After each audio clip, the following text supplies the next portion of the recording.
Hello दोस्तों, नमस्कार। स्वागत है आप सभी का हमारे यूट्यूब चैनल रुद्रार्थ क्लासेस में। दोस्तों, आज हम पढ़ने वाले हैं जो हमारी कड़ी चल रही थी राजस्थान के दुर्गों को लेकर। यूनेस्को विश्व विरासत सूची में जो दुर्ग शामिल है, हम उन दुर्गों के बारे में पढ़ रहे हैं। हमने 4 दुर्ग दोस्तों कंप्लीट कर लिए हैं। हमने चित्तौड़गढ़ का दुर्ग कंप्लीट कर लिया है, हमने कुंभलगढ़ का दुर्ग भी कंप्लीट कर लिया है, हमने गागरोन का दुर्ग कंप्लीट कर लिया है और रणथंभौर दुर्ग हमने कंप्लीट कर लिए हैं। और दुर्गों के बारे में हमने सामान्य जो जानकारी होती है दोस्तों, उसके बारे में भी हमने क्लास ले ली है। तो कुल मिलाकर हमारी आज ये जो क्लास होने वाली है दोस्तों, दुर्गों के बारे में आज हमारी तीसरी क्लास होने वाली है। तो आपको क्लासेस कैसी लग रही है? आशा करती हूँ कि आप सभी को ये क्लासें अच्छी लग रही होगी। तो दोस्तों, आज हम पढ़ने वाले हैं यूनेस्को विश्व विरासत सूची में शामिल जो हमारा अगला जो हमारा दुर्ग है। तो दोस्तों, आज हम आमेर दुर्ग के बारे में पढ़ेंगे और जैसलमेर दुर्ग के बारे में पढ़ेंगे। यूनेस्को की विश्व विरासत सूची में दोस्तों ये दुर्ग शामिल है। तो ये दुर्गों के बारे में हमेशा यहाँ से क्वेश्चंस पूछे जाते हैं। दोस्तों, आप ये जो चित्र देख रहे हैं स्क्रीन पर, ये दोस्तों आमेर किले का, ये आमेर फोर्ट है दोस्तों। ये आमेर फोर्ट है और इसका ये चित्र है। अगर कोई घूमने नहीं गया है जयपुर, कभी किसी ने नहीं देखा है, तो आप देख सकते हैं फोटो में ये ऐसा दिखता है। और ये जितना सामने दिख रहा है ये कुछ भी नहीं है, इससे भी बड़ा विशाल और ये बहुत अच्छा दुर्ग है दोस्तों।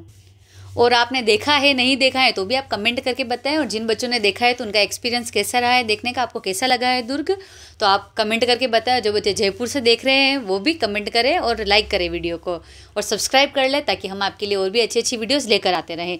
दोस्तों, ये इतना विशाल और इतना अच्छा दुर्ग है कि इसके बारे में जो बिशप हेबर है उसको कहना पड़ा इन महलों के बारे में, आमेर के महलों के बारे में, कि मैंने क्रेमलिन में जो कुछ देखा और अल्बराम के बारे में जो कुछ सुना है, उससे बढ़कर भी ये महल है कि जो 2 स्थान बताए हैं इसने, क्रेमलिन और एक अल्बराम, ये स्थान से भी बढ़कर ये दोस्तों इस दुर्ग के बारे में इसने कहा है। तो ये जो पार्ट दिख रहा है सामने का, ये तो कुछ भी नहीं है। ये जो इधर जो पूरा इसका और हिस्सा आता है, ये बहुत विशाल है दोस्तों।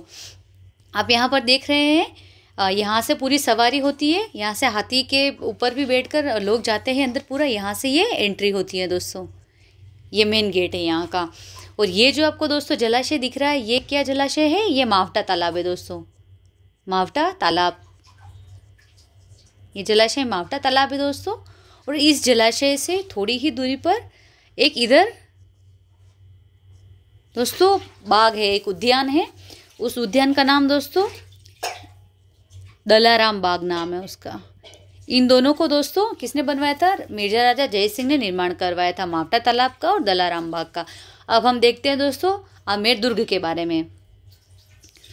तो दोस्तों, आमेर दुर्ग, जिसे आमेर का किला भी कहा जाता है, भारत के राजस्थान राज्य की राजधानी जयपुर से लगभग 11 किलोमीटर दूर स्थित है। तो ये जयपुर से भी 11 किलोमीटर दोस्तों आगे है। और आमेर नामक कस्बे में स्थित एक भव्य किला बना हुआ है ये। और ये पहले दोस्तों मीणाओं का इस पर अधिकार था, फिर मीणाओं से कच्छावाओं ने इसे अपनी राजधानी बनाया था। तो यह कच्छावा राजपूत शासकों का निवास स्थान था दोस्तों। और जब तक कि उन्होंने 1727 ईस्वी में अपनी राजधानी जयपुर में स्थानांतरित नहीं कर ली थी, यानी कि जयपुर राजधानी जब तक नहीं बनी थी 1727 से पहले, उससे पहले राजधानी आमेर थी कच्छावा राजपूतों की, जयपुर की। तो दोस्तों, ये आमेर जयपुर राजस्थान में स्थित है। और इसकी स्थापना किसने करी? इस दुर्ग को बनाया किसने, आमेर दुर्ग को? तो दोस्तों, इसकी नींव जो रखी गई राजा मान सिंह प्रथम के द्वारा रखी गई, जो दोस्तों अकबर के दरबार में थे।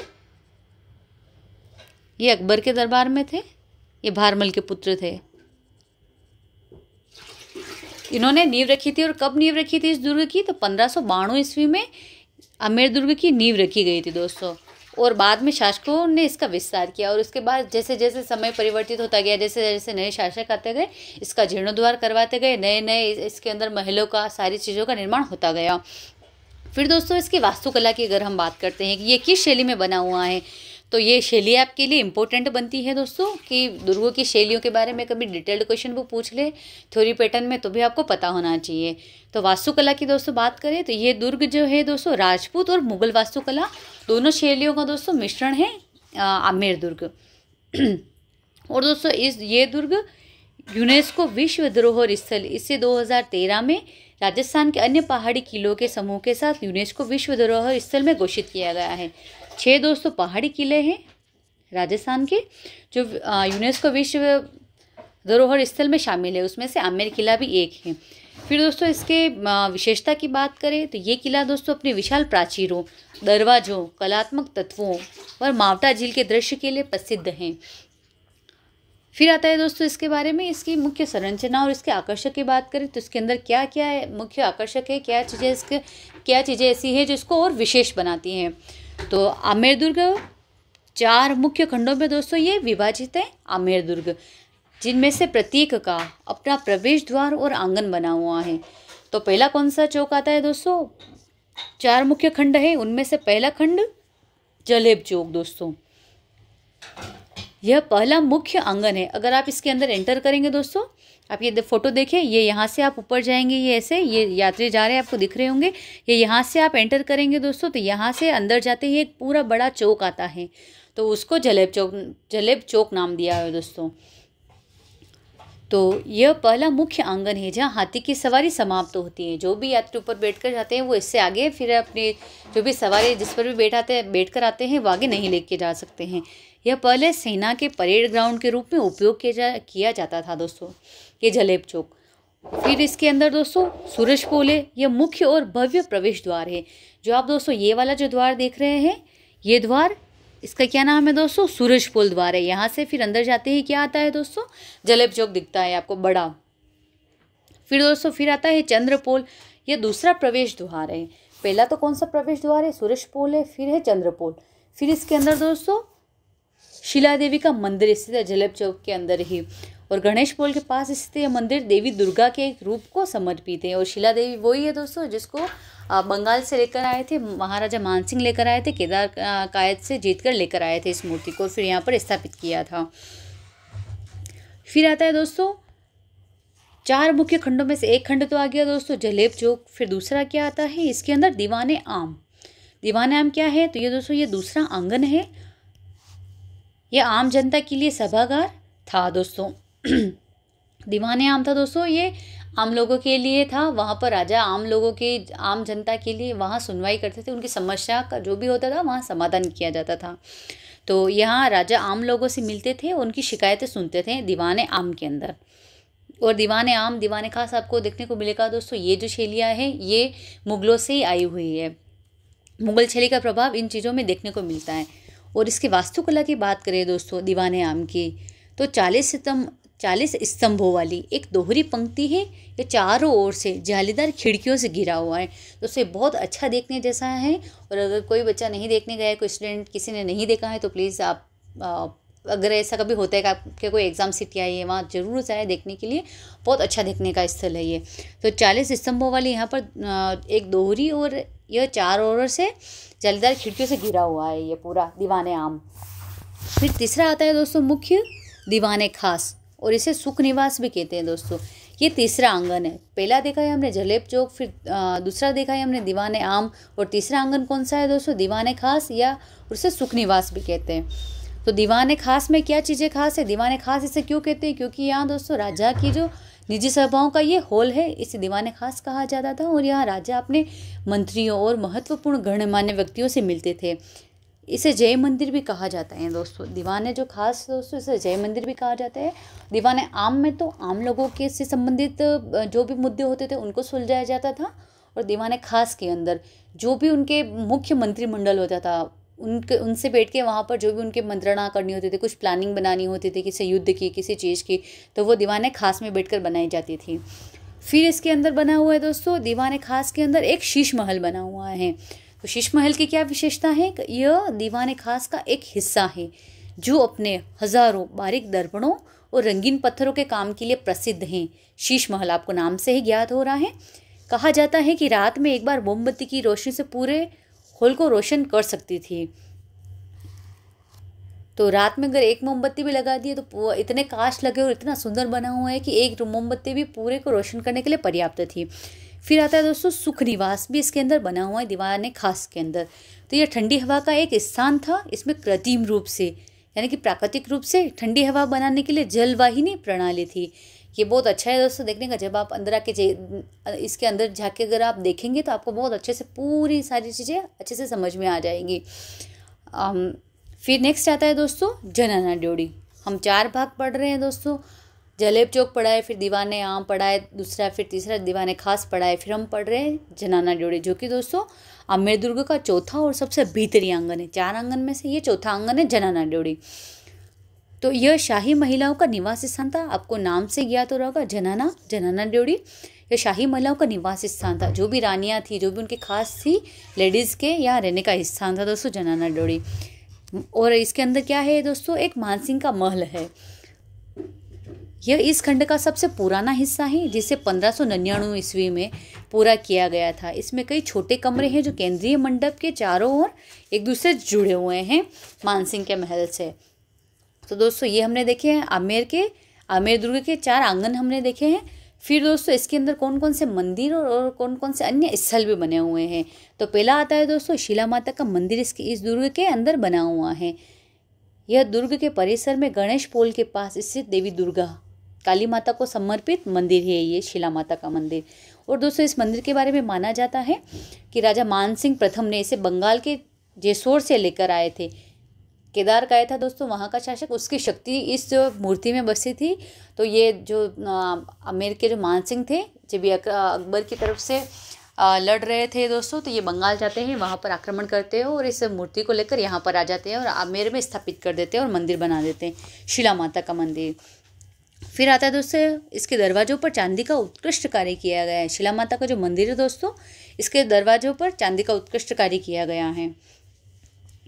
फिर आता है दोस्तों एक मंदिर और बना हुआ है आमेर फोर्ट में, जगत शिरोमणि मंदिर। शिला माता मंदिर, जगत शिरोमणि मंदिर। यह मंदिर दोस्तों आमेर दुर्ग की मुख्य दीवारों के बाहर लेकिन आमेर कस्बे में ही स्थित एक अत्यंत महत्वपूर्ण धार्मिक स्थल है। यानी कि ये जो आपको आमेर महल दिखता है ऐसा यहाँ पर नहीं, लेकिन इसके पास में ऐसे स्थित है, तो इसका ही हिस्सा है ये। इसका निर्माण राजा मानसिंह की पत्नी कनकावती इसके द्वारा दोस्तों इस जगत शिरोमणि मंदिर का निर्माण करवाया गया था। उनका पुत्र था दोस्तों जगत सिंह, इसकी याद में इसका निर्माण करवाया था जगत शिरोमणि मंदिर का, इसीलिए इसका नाम दोस्तों जगत शिरोमणि मंदिर है। और दोस्तों इस दुर्ग के बारे में, इस मंदिर के बारे में ये भी कहा जाता है कि यहाँ पर जो मूर्ति स्थापित है कृष्ण की, इस कृष्ण की मूर्ति की ही दोस्तों पूजा जो करती थी मीरा, इसी मूर्ति की पूजा करती थी और उसी मूर्ति को फिर चित्तौड़ से यहाँ पर लाया गया था। तो मंदिर में स्थापित भगवान कृष्ण की मूर्ति के बारे में माना जाता है कि इसकी पूजा स्वयं मीराबाई किया करती थी। तो मीरा जिस मूर्ति की पूजा करती थी वो वर्तमान में कहाँ पर स्थापित है, तो जगत शिरोमणि मंदिर में स्थापित है। और ये किसकी याद में बनवाया गया, तो मानसिंह की पत्नी थी कनकावती, इसने अपने पुत्र जगत सिंह की याद में इस मंदिर का निर्माण करवाया था। जगत सिंह की याद में युद्ध होता है दोस्तों, एक युद्ध होता है, उसमें इसके पुत्र मारे जाते हैं। इसमें इसका एक पुत्र था जगत सिंह, इसकी याद में इसने जगत शिरोमणि मंदिर का निर्माण करवाया। फिर आता है दोस्तों इसके अंदर एक अंबिकेश्वर महादेव मंदिर बना हुआ है। शिला माता मंदिर, जगत शिरोमणि मंदिर और एक और है अंबिकेश्वर महादेव मंदिर। तो दोस्तों ये दुर्ग की तलहटी में स्थित शिव मंदिर है अंबिकेश्वर मंदिर, जिसे आमेर नाम की उत्पत्ति मानी जाती है अंबिकेश्वर महादेव मंदिर के नाम से। फिर आता है दोस्तों इस दुर्ग का सामरिक और जल प्रबंधन क्या है, तो ये दोस्तों चीलखाट टीला, आमेर दुर्ग जिस पहाड़ी पर स्थित है उसे चील का टीला कहा जाता है। इस टीले पर आमेर दुर्ग का पृष्ठ रक्षक किला जयगढ़ दुर्ग स्थित है दोस्तों। तो ये दोस्तों चीलखाट टीला है, आप देख सकते हैं, आप देखेंगे अगर आप जाएंगे घूमने के लिए तो यहाँ पर आमेर किला बना हुआ है, ये आमेर किला है और यहाँ पर जयगढ़ दुर्ग है। ये एक दूसरे के सामने स्थित है और ये दोनों एक दूसरे से कनेक्टेड भी है दोस्तों ये दुर्ग। तो ये किला, ये जो चिल्ह का टीला है ये पूरा एक ही आता है। तो दोस्तों ये जो दुर्ग है ये दोनों एक दूसरे से लिंक है, दोनों ये एक दूसरे के सामने ही बने हुए हैं। फिर दोस्तों एक सुरंग स्थित है, आमेर दुर्ग और जयगढ़ दुर्ग को एक गुप्त सुरंग जोड़ती है। यह सैन्य और सुरक्षा की दृष्टि से अत्यंत महत्वपूर्ण थी दोस्तों सुरंग। ये आमेर दुर्ग को जयगढ़ दुर्ग से जोड़ती थी। फिर दोस्तों मावठा झील भी बनी हुई है। किले की तलहटी में स्थित मावठा झील न केवल किले के सौंदर्य को बढ़ाती है बल्कि सदियों तक किले के निवासियों के लिए जल का मुख्य स्रोत भी थी दोस्तों। किले के अंदर शाही बगीचे में जल आपूर्ति इसी झील से होती थी। तो मावठा तालाब हमने दोस्तों फर्स्ट में ही देखा है, मावठा झील बनी हुई है और एक बाग भी बना हुआ है दोस्तों वहाँ पर, दलाराम बाग, और इनको दोस्तों मिर्जा राजा जयसिंह ने बनवाया था। फिर दोस्तों ये देखा है हमने इसके आमेर के आमेर दुर्ग के बारे में। ये थी कंप्लीट डिटेल। अगर यहाँ से कभी ऐसा थ्योरी क्वेश्चन भी बन जाता है तो भी आपके सिंगल क्वेश्चन मेरे हिसाब से तो बाहर नहीं जाने वाला है।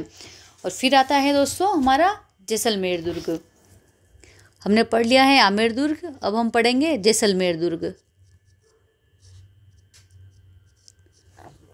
ये देख रहे हैं आप दोस्तों, ये जैसलमेर दुर्ग है पूरा, और सर्वाधिक बुर्जों वाला दुर्ग है ये। कितने बुर्ज हैं? तो 99 बुर्ज है दोस्तों। दोस्तों ये दुर्ग चारों ओर से रेत से घिरा हुआ है, रेगिस्तान से घिरा हुआ है दोस्तों। इसलिए ये दुर्ग किस श्रेणी में आता है? दुर्गों की श्रेणी की बात करें तो ये धानवन दुर्ग की श्रेणी में ये दुर्ग आता है। और फिर आप देख सकते हैं कि ये कौन से पत्थरों से बना हुआ है, आपको कलर दिख रहा है, ये पीले पत्थरों से बना हुआ दुर्ग है दोस्तों ये, और इस कारण ही इसे सोनार का किला कहा जाता है। अब हम पढ़ेंगे दोस्तों इसके बारे में कंप्लीट डिटेल। और दोस्तों इस दुर्ग के बारे में प्रचलित कहावत भी है कि इस दुर्ग के बारे में कहते हैं दोस्तों कि यहाँ पहुँचने के लिए पत्थर के पेड़ चाहिए, लोहे का शरीर चाहिए, और काठ के घोड़े पर सवार होकर के यहाँ पहुँचा जा सकता है। तो ये प्रसिद्ध कथन भी आपको पूछते हैं कि ये किस दुर्ग के बारे में कहा जाता है, ये तो आपको याद रखना है, ये जैसलमेर दुर्ग के बारे में कहा जाता है। और कोई भी अगर जैसलमेर से देख रहा है तो प्लीज़ कमेंट करें कि क्या सच में जो हम पढ़ते हैं, जैसा हम सुनते हैं, क्या वैसा सच में ये दुर्ग है ऐसा? प्लीज़ आप कमेंट करके बताएं, और लाइक करें, शेयर करें आप वीडियो को ज़्यादा से ज़्यादा। और फिर दोस्तों आप देख सकते हैं कि ये कितना विशाल और कितनी बड़ी सीमा पर बना हुआ ये दुर्ग है, और इसीलिए इस दुर्ग को दूर से देखने पर ऐसा लगता है कि अंगड़ाई लेते सिंह तथा पहाड़ी पर लंगर डाले एक जहां जैसा ये प्रतीत होता है ये दुर्ग। अब हम पढ़ते हैं दोस्तों इस दुर्ग के बारे में, इसकी क्या विशेषताएं हैं और इसका निर्माण कैसे हुआ है, किसने करवाया है, इसके अंदर क्या क्या इम्पोर्टेंट चीज़ें बनती हैं, देखते हैं हम। तो जैसलमेर दुर्ग दोस्तों इसे सोनार का किला भी कहा जाता है, या स्वर्ण दुर्ग भी इसे कहा जाता है। अब बात कर लेते हैं हम सुवर्ण दुर्ग की बात। सुवर्ण दुर्ग किसे कहा जाता है? तो वो जालोर दुर्ग को कहा जाता है, ठीक है। और स्वर्ण दुर्ग की बात करें तो ये जैसलमेर दुर्ग को कहा जाता है।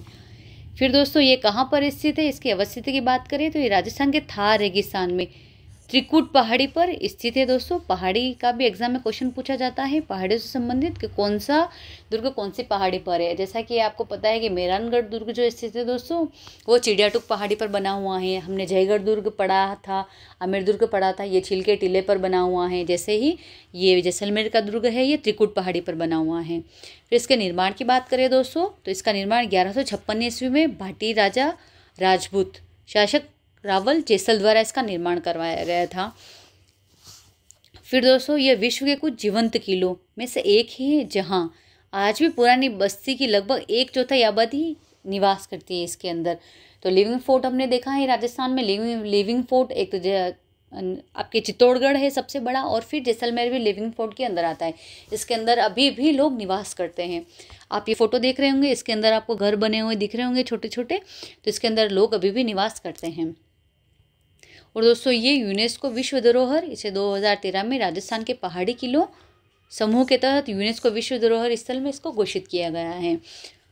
फिर दोस्तों इसके नामकरण की बात करें तो ये पीले बलुआ पत्थरों से ये निर्मित होने के कारण सूर्य की रोशनी में यह सोने जैसा सुनहरा दिखाई देता है, इसलिए इसे सोनार का किला या स्वर्ण दुर्ग कहते हैं।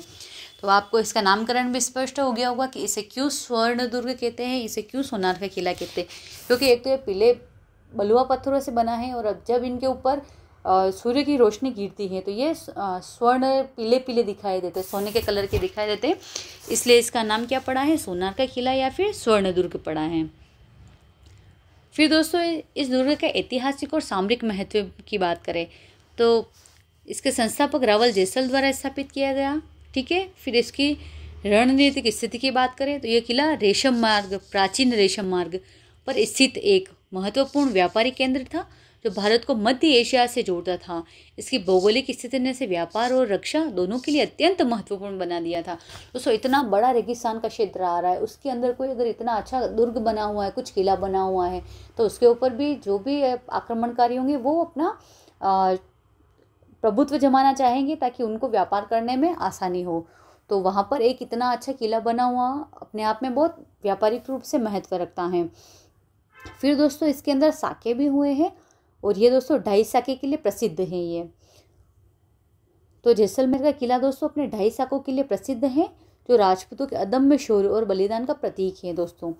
तो 3 साके तो चित्तौड़गढ़ के अंदर हुए हैं और 2.5 साके किसके अंदर हुए हैं, जैसलमेर दुर्ग के अंदर। पहला साका किसने कब हुआ था, तो अलाउद्दीन खिलजी के आक्रमण के समय हुआ था, 13वीं शताब्दी के अंत में हुआ था। फिर आता है दोस्तों दूसरा साका। दूसरे साके की अगर हम बात करते हैं दोस्तों, अलाउद्दीन खिलजी ने आक्रमण किया था। और शासक की बात करें तो यहाँ पर दोस्तों कौन थे, रावल, मूलराज और कौन थे दोस्तों, कुंवर जेत सिंह। ये वीरगति को प्राप्त हुए थे इस समय और अलाउद्दीन खिलजी ने आक्रमण किया था। फिर दूसरा साका दोस्तों फिरोज तुगलक के आक्रमण के समय हुआ था दोस्तों। कब हुआ, 14वीं शताब्दी के मध्य में हुआ था दूसरा साका। और यहाँ पर रावल दुदा दोस्तों वीरगति को प्राप्त हुए थे इस समय और महिलाओं ने जौहर भी किया था। फिर आता है दोस्तों अर्ध साका, 1550 ईस्वी में हुआ ये और राव लूणकरण के शासनकाल में कंधार के अमीर अली के आक्रमण के समय हुआ था। तो आक्रमणकारी कौन था उस समय, तो कंधार का अमीर अली था, इसने इस पर आक्रमण किया था। इसमें राजपूतों ने केसरिया तो किया, लेकिन जौहर महिलाओं का जो सामूहिक बलिदान होता था वो नहीं हो पाया था। यानी कि केसरिया तो हुआ था, वहाँ पर जो शासक थे वो तो मर गए थे, लेकिन महिलाओं ने जौहर नहीं किया था क्योंकि वहाँ पर सेना जीत गई थी बाद में, इसलिए इसे अर्ध साका कहा जाता है। फिर दोस्तों इसके स्थापत्य और संरचना की अगर हम बात करते हैं तो यह किला 250 फीट ऊंची त्रिकोणीय पहाड़ी पर 1500 फीट लंबा और 750 फीट ये दोस्तों दुर्ग चौड़ा है। फिर इसके दीवार की बात करें तो किले की रक्षा के लिए 3 परतों वाली सुरक्षा दीवारें बनाई गई है। बाहरी परत जो है दोस्तों 3 परतों में, पहली तो है बाहरी परत, ये ठोस पत्थर के बड़े खंडों से बनी हुई है। फिर आती है दूसरी परत, दूसरी दीवार, मध्य परत, इसमें बाहरी और भीतरी दीवारों के बीच एक मोरी नामक मार्ग होता था जिसका उपयोग युद्ध के दौरान सैनिकों और घोड़ों की आवाजाही के लिए किया जाता था। शायद ही ऐसा कोई दुर्ग देखा होगा दोस्तों राजस्थान में जो 3 दीवारों से घिरा हुआ है। तो ये आपके लिए बहुत इंपॉर्टेंट चीज़ बनती है, ये एग्जाम में पूछ सकते हैं कि कौन सा ऐसा दुर्ग है राजस्थान का जो 3 दीवारों से घिरा हुआ है। फिर आता है दोस्तों आंतरिक परत, सबसे अंदर वाली, ये किले का मुख्य परिसर है, होता था ये आंतरिक परत वाला। फिर इसके बुर्जों की बात करें दोस्तों तो किले की रक्षा के लिए कुल 99 बुर्ज हैं, सर्वाधिक बुर्जों वाला किला भी कहते हैं इसे। तो सर्वाधिक कितने बुर्ज हैं दोस्तों, 99 बुर्ज हैं इसके अंदर, इस दुर्ग में 99 बुर्ज हैं, जिनमें से अधिकांश का निर्माण 1633 ईस्वी से 1647 ईस्वी के बीच हुआ है। इसका लहराता हुआ परकोटा भी इसकी विशिष्टता है दोस्तों। आप देख सकते हैं फोटो में, आप देख सकते हैं कि कैसा इसका शानदार परकोटा बना हुआ है। और ये दुर्ग जो बना हुआ है दोस्तों ये पीले बलुआ पत्थर से बनाया गया है दोस्तों, और ये अपनी बिना चूने पत्थर के निर्माण के लिए भी प्रसिद्ध है। इस दुर्ग को बनाने में किसी भी चूने पत्थर का निर्माण नहीं किया गया है, सिर्फ पीले जो बलुआ पत्थर है उनसे ही इस दुर्ग को बनाया गया है। तो उस समय का आप देख सकते हैं कि कितने मतलब ज्ञानी लोग रहे होंगे, कितने अच्छे लोग रहे होंगे उस समय, इतना अच्छा विशाल उन्होंने दुर्ग बनाया है जहाँ पर पानी नहीं है, कुछ ऐसी व्यवस्था नहीं है। उस रेगिस्तान में इतना विशाल दुर्ग बनाना कितनी अपने आप में बड़ी बात होती है।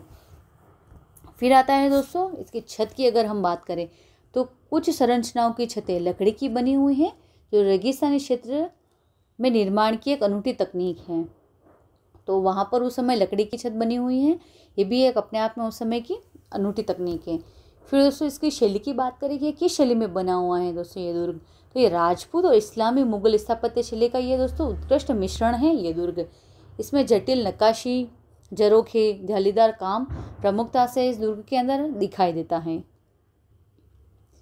फिर दोस्तों हम आगे बात करें तो इसके अंदर किले के अंदर प्रमुख आकर्षक कौन कौन से हैं, तो राजमहल, ये किले के भीतर सबसे बड़ा महल है ये। इसमें महारावल का महल होता था और महारानी का महल, दोनों इसके राजमहलों के अंदर स्थित है, राजा का और रानी का महल। और फिर यह जटिल नक्काशीदार बालकनी और मेहराबों के लिए प्रसिद्ध है राजमहल। फिर दोस्तों एक आता है जैन मंदिर भी इसी के अंदर स्थित है। 12वीं और 15वीं शताब्दी के बीच निर्मित 7 जैन मंदिरों का एक समूह है दोस्तों। यह मंदिर गुर्जर प्रतिहार शैली की वास्तुकला को दर्शाता है। तो ये जैन मंदिर जो बना हुआ है ये कितने मंदिरों का समूह है? 7 मंदिरों का समूह है दोस्तों ये, और ये गुर्जर प्रतिहार शैली में बना हुआ मंदिर है। फिर एक मंदिर आता है दोस्तों लक्ष्मीनाथ मंदिर। ये मंदिर दोस्तों भगवान विष्णु को समर्पित है और देवी लक्ष्मी को समर्पित है। विष्णु और लक्ष्मी को समर्पित है, जो भाटी शासकों के पूज्य थे। फिर दोस्तों इसके अंदर एक अखंड तोप भी है, किले के बुर्ज पर रखी हुई एक विशाल तोप है ये। फिर इसके अंदर हवेलियों की बात करें तो किले के अंदर व्यापारी और मंत्रियों द्वारा निर्मित भव्य हवेलियां हैं जो अपने उत्कृष्ट नक्काशी के लिए जानी जाती हैं, जैसे पटवों की हवेली, सालिम सिंह की हवेली, ऐसे सारे नाम आपको सुनने में आते हैं। तो वो भी सारी इसी के अंदर स्थित है दोस्तों। और दोस्तों इस महल के अंदर ही दोस्तों आपको गजविलास, जवाहर विलास, ये आपको इस दुर्ग के अंदर ही देखने को मिलते हैं दोस्तों। फिर हवेलियां व्यापारी द्वारा बनवाई गई थी दोस्तों, पटवों की हवेली, सालिम सिंह की हवेली। फिर जैसलमेर फोर्ट पैलेस म्यूजियम भी इसके अंदर स्थित है। तो शाही निवास को अब संग्रहालय में बदल दिया गया है, जो जैसलमेर की समृद्ध सांस्कृतिक विरासत को प्रदर्शित करता है दोस्तों। इस म्यूजियम के अंदर जो भी पुराने राजा महाराजाओं की जो भी अंदर जो भी ऐसा देखने जैसा है, उनके हथियार वगैरह सारी चीज़ें, उसको एक म्यूजियम का रूप दिया गया है और अंदर एक म्यूजियम भी है। फिर आता है दोस्तों अभी वर्तमान में वहाँ पर कौन से समकालीन मुद्दे वहाँ पर जो इम्पोर्टेंट क्वेश्चन बन सकता है। तो सबसे पहले संरक्षण की चुनौती है, क्योंकि यह जीवंत किला होने के कारण, यानी कि इसके अंदर लोग रहते हैं, आबादी होने के कारण वितरित भारी आबादी और अनियंत्रित निर्माण से जल निकासी की गंभीर समस्या उत्पन्न हो गई है यहाँ पर। और फिर जल निकासी और क्षरण रिसाव के कारण किले की नींव और दीवारें कमज़ोर हो रही हैं, जिससे हाल के वर्षों में कई हिस्सों के ढहने की घटनाएं हुई हैं। फिर आता है दोस्तों पर्यटन बनाम संरक्षण। पर्यटन से होने वाली आय आवश्यक है, लेकिन पर्यटकों के बढ़ते दबाव ने भी संरचना को नुकसान पहुंचाया है। तो ये यहाँ पर समकालीन मुद्दे बने हुए, ये इतना इम्पोर्टेंट नहीं है, फिर भी आपको एक मेनली याद रख लेना है सरसरी निगाहों से। तो दोस्तों ये थी हमारी आज की क्लास पूरी। हमने आज पढ़ा है आमेर दुर्ग के बारे में पढ़ा है और जैसलमेर दुर्ग के बारे में पढ़ा है। हमने जो यूनेस्को विश्व विरासत सूची में जो 6 ही दुर्ग पहाड़ी किले शामिल हैं, उन सबको हमने बहुत अच्छे से पढ़ लिया है दोस्तों। अब हम नेक्स्ट क्लास जो लेकर आएंगे दोस्तों, वो नेक्स्ट क्लास हमारी इन किलों के और जो बचे हैं किले उनके बारे में होगी। तो आप चैनल पर लगातार बने रहे, जुड़े रहे चैनल से ज़्यादा अपने दोस्तों में शेयर करें आप वीडियो को। तो मिलते हैं हम दोस्तों नेक्स्ट वीडियो में। तब तक के लिए वीडियो को आप लाइक करें, शेयर करें और चैनल को सब्सक्राइब करें। Thank you.